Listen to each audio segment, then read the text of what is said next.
The year is 2026.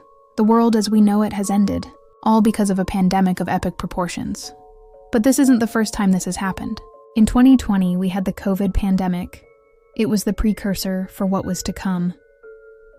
6 years later, a different strain emerged.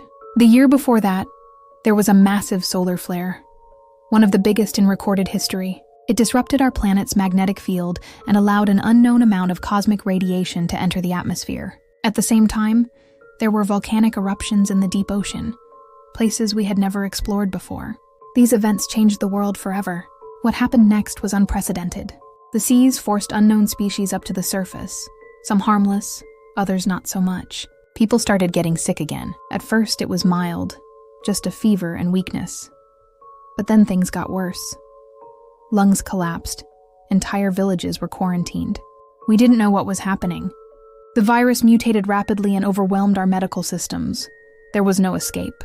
Even those who had been vaccinated against the original strain were now getting sick again. Only the unvaccinated were immune. And as the world descended into chaos, they became the new untouchables. Countries shut their borders. Planes were grounded. Curfews were imposed. People took whatever measures they could to survive. By the end of the second year, 80% of the world's population had been infected. Of that, 40% died. Entire families were wiped out. Cities became ghost towns. It was the greatest tragedy in the history of mankind, but it also became the greatest opportunity.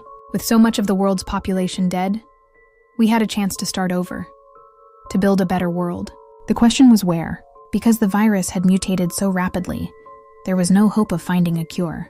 The search began for a new home, somewhere far away from it all, somewhere we could start over.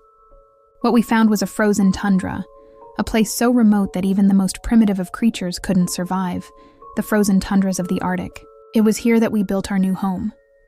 Here we would be safe from the virus. Here we could start over. This is the story of how the world ended and how we survived. This is the first chapter of our new beginning. My name is Joanne, and this is my story. If you enjoyed this video, why not share it and hit that subscribe button?